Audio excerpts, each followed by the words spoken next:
gente, tudo bem com vocês? Bem-vindos ao meu canal, eu sou o Gabriel e hoje a gente vai começar uma nova série aqui, a história por trás das capas mais icônicas do pop. Eu vou estar trazendo algumas histórias aí e depois vocês vão comentando sobre outras que vocês gostariam de conhecer que eu trago nos próximos capítulos, fechado? Antes da gente começar, já sabe, se você não é inscrito aqui no canal, tá esperando o quê? Já se inscreve, vem fazer parte da nossa comunidade, que aqui eu falo de música pop, falo de outros assuntos relacionados como Hollywood ou cinema e vai ser maravilhoso ter você aqui com a gente. Além disso, tem a loja de camisetas aqui do canal também, com várias estampas inspiradas pelos artistas que eu trago aqui. Se por acaso você não conhece, clica no link que está fixado no topo dos comentários ou na descrição desse vídeo, que você vai ser redirecionado e vai conferir todas as estampas. É uma mais linda que a outra.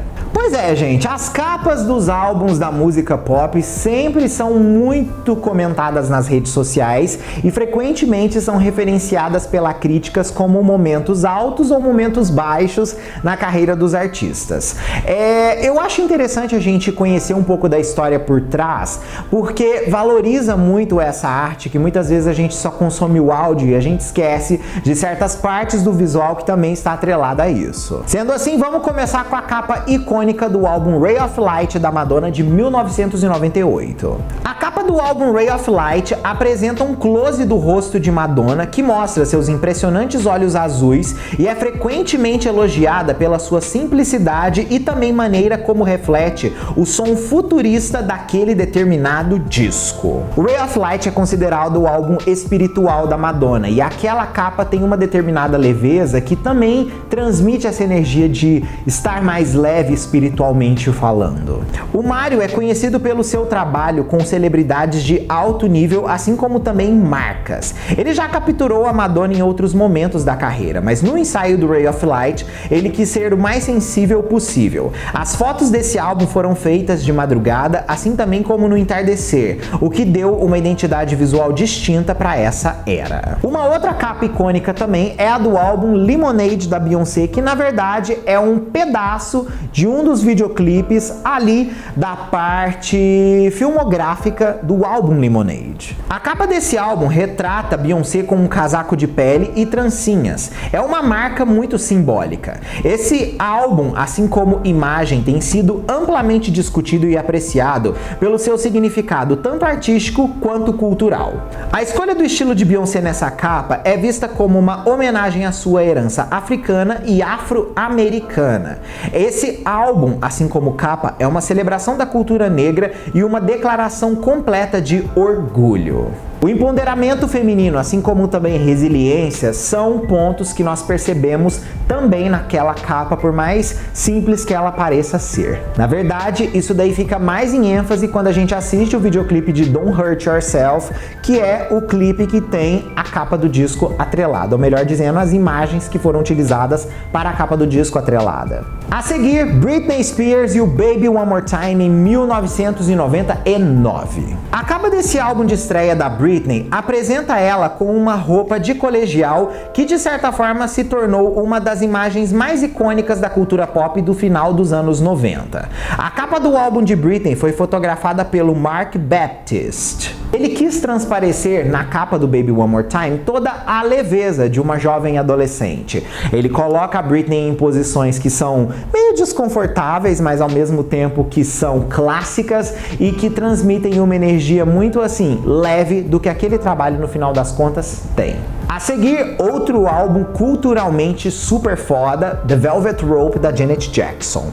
A capa do álbum The Velvet Rope de Janet, que foi lançado em 1997, apresenta uma imagem visualmente marcante e simbólica que se alinha com todos os temas do álbum no final das contas, como principalmente a exploração pessoal, sexualidade e principalmente a introspecção. O título do álbum The Velvet Rope, na verdade, foi escolhido simplesmente por conta de uma barreira que as pessoas muitas vezes criam para não revelar o que mais tem de íntimo dentro delas. É exatamente por conta disso que a gente só consegue ver a cabeça da Janet abaixada com os cabelos, porque a gente não enxerga o rosto, e o rosto é a janela da alma. As fotos promocionais dentro do álbum também mostram pra gente que ela criou uma metáfora com as barreiras que separam as diferentes também classes da sociedade sociedade. A capa foi idealizada por Ellen von der Werf, uma das pessoas mais incríveis no aspecto de fotografias criativas do universo atual. Vale lembrar que o Mario Testino, que trabalhou com a Madonna no Ray of Light, também foi uma das pessoas que fez fotos com a Janet para este álbum. A simbologia de remorso é frequentemente percebida também por conta do uso das cores e outras coisas relacionadas ao projeto. A MTV News considerou a obra de arte icônica e uma influência para vários outros artistas. Sua arte retrata piercings e tatuagens de Janet, também exibindo suas mãos amarradas em bondage e trajes de látex, exibindo também um pouco de fetichismo. Porém, o álbum também é considerado um disco muito, vamos dizer assim, de enaltecimento cultural,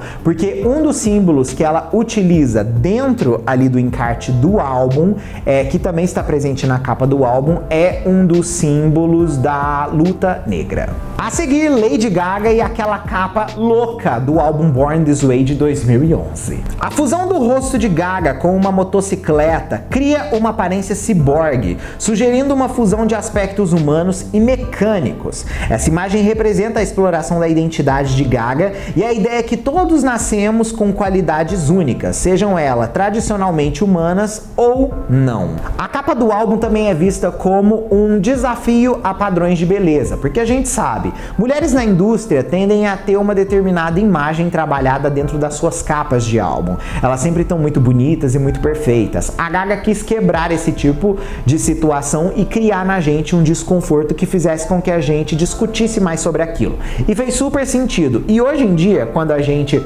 analisa isso, a gente percebe o quão vanguardista ela foi nisso daí. Gaga sugere que a identidade não se limita simplesmente a categorias tradicionais, mas precisa ser uma fusão de diferentes elementos que simbolizam vários temas diversos que inclusive são abordados dentro do álbum. A imagem da capa do álbum também lembra de certa forma um unicórnio, uma criatura mítica frequentemente associada à pureza e singularidade. Gaga se referiu aos seus fãs como Little Monsters e assim mesma como Mãe Monstro em diversas ocasiões. Então vamos dizer que tipo assim, essa ideia de monstros, na verdade, é essa quebra desse paradigma e padrão.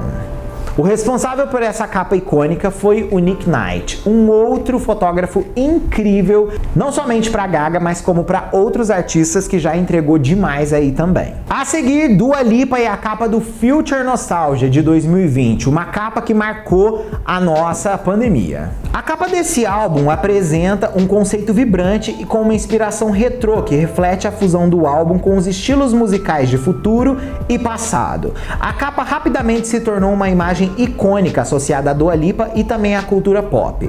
É facilmente reconhecível e muito memorável, tornando-se uma parte fundamental da questão de marca dentro do álbum.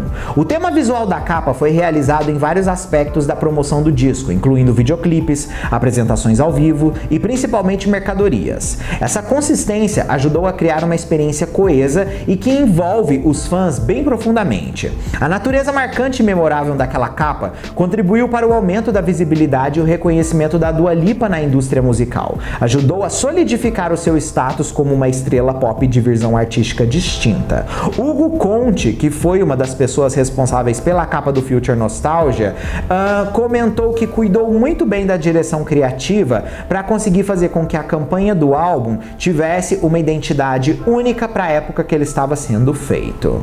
A seguir temos Mariah Carey com o Butterfly, que foi o álbum dela de 1997 e que marca oficialmente o seu primeiro álbum sem um casamento atrelado. A capa desse álbum marca uma transformação visual significativa para Mariah. Ela parece mais confiante e sensual do que nunca apareceu antes nas suas capas anteriores, sinalizando um afastamento de sua imagem como cantora pop doce e inocente e muito controlada. Agora, em Butterfly, ela aparece com seus cabelos esvoaçantes, a borboleta está estrategicamente posicionada e ela também veste um traje bem minimalista. Isso tornou uma representação icônica de álbum e principalmente uma das imagens mais fortes que artistas construíram na época.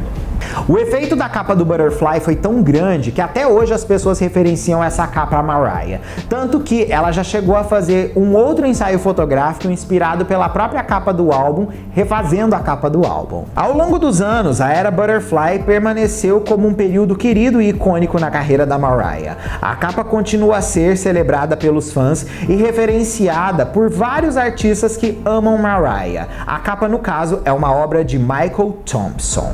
A seguir temos o Good Girl Gone Bad, que é o álbum de 2007 da Rihanna e terceiro álbum de estúdio dela, que marca também a virada de imagem da cantora. O visual por trás de Good Girl Gone Bad marcou um afastamento significativo daquela imagem leve que Rihanna tinha com um tom de inocência. Ela parece mais provocante do que nunca, nervosa e muito confiante. A capa transmite uma sensação de rebeldia ao mesmo tempo que muito mistério. Ela apresentou uma redefinição não somente da Rihanna, mas também de toda uma gama de artistas pop que estavam vindo na leva da Rihanna. Ela inclusive se tornou uma das imagens mais lembradas da Rihanna de todos os tempos. A era Good Girl Gone Bad teve um impacto tão significativo na cultura pop que fez com que, basicamente, a indústria inteira começasse a replicar certas coisas que foram aplicadas naquela capa, como, por exemplo, o tipo do cabelo para pessoas pretas, assim também como o grande uso dos látex voltando como um dos estilos de moda daquela época. As sessões de fotos do álbum aconteceram em Los Angeles no início de 2007 e foram todas tiradas pelo Roberto Deste e estilizadas pelo J.K. Reed. Então assim, gente, o que a gente conclui, né? Cada capa que nós citamos aqui teve uma representação única dentro do mercado, assim também como uma representação única na carreira desses determinados artistas. É claro, temos várias outras aí que tiveram impactos culturais igualmente relevantes, mas eu quero saber de vocês agora, qual a opinião de vocês sobre essas capas e quais outras vocês gostariam que eu trouxesse a história por trás aqui no parte 2? Comenta aí que eu quero saber, fechado? Um beijo, até o próximo vídeo ou live nossa aí. Tchau!